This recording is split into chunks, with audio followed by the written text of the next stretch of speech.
جی السلام علیکم ورحمۃ اللہ وبرکاتہ۔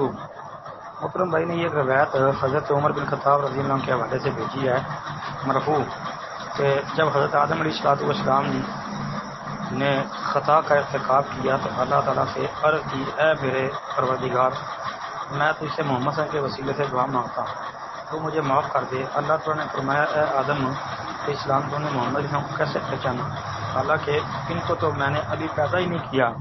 آدم علیہ السلام نے کہا، اے میرے رب، تو نے جب مجھے اپنے ہاتھ سے تخلیق فرمایا اور میرے اندر اپنی روح پھونکی تو میں نے اپنا سر اٹھایا تو میں نے عرش کے پائے پر لا الہ الا اللہ محمد رسول اللہ لکھا ہوا دیکھا تو میں جان گیا تو نے جس کا نام اپنے نام کے ساتھ ملا کر لکھا ہوا ہے وہ تمام مخلوقات میں تجھے سب سے زیادہ محبوب ہے۔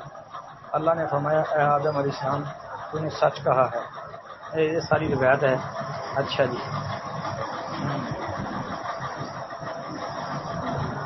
کہتے ہیں جی آگے لکھا یہ حدیث صحیح الاسناد ہے اور یہ پہلی حدیث ہے جو میں نے عبد الرحمن بن زید بن اسلم کے حوالے سے اس میں درج کی۔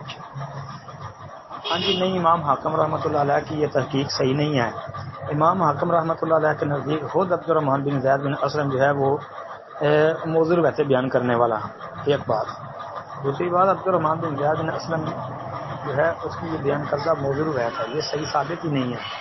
ہاں جی، اور ایسی کوئی روایت بھی دنیا کے اندر بسند صحیح یا حسن موجود نہیں ہے، ضعیف جدا موضوع قسم کی روایتیں ہیں۔ السلام علیکم ورحمۃ اللہ وبرکاتہ۔